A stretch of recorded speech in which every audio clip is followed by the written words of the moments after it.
E aí, galerinha, galeruda, tudo certo? Bora para mais um vídeo? Então, vamos lá. Hoje eu vou falar para vocês a respeito da matemática, expectativa contra realidade. No Facebook a gente vê muito isso. Até alguns vídeos aqui no YouTube a gente vê as pessoas brincando, né? Expectativa e realidade. Aí mostra, por exemplo, um lanche, expectativa na foto do comercial, realidade, a foto do lanche quando a pessoa vai comer. Expectativa, por exemplo, sei lá, de um carro.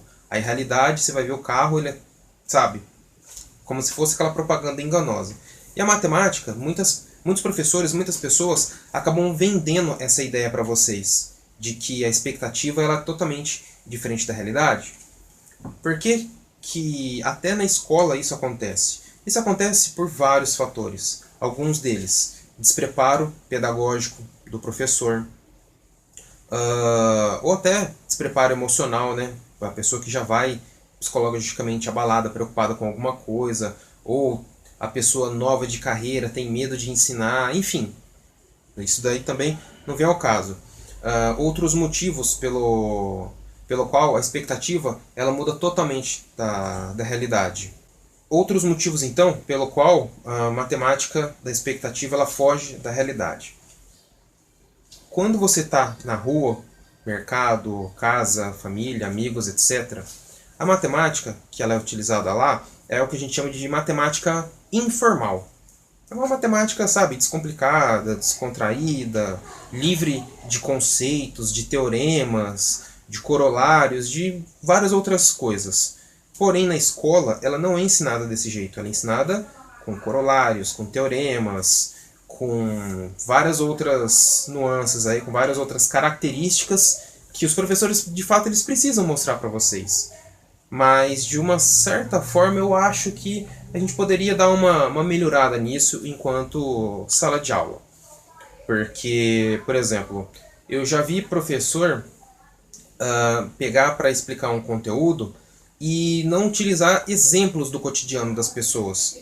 Por exemplo, eu trabalhei numa escola em que foi colocado isso numa atividade dos professores, que a gente chama de ATPC, que eles estavam justamente criticando isso, eles falando, poxa, o material está falando a respeito de metrô, eles usam um exemplo falando de metrô, só que aqui na cidade onde a gente vive, que é no interior de São Paulo, aqui na cidade a gente mal tem o ônibus, não existe nem trem. Como que a gente vai dar um exemplo de metrô para uma criança, sendo que ela não sabe nem o que é o metrô?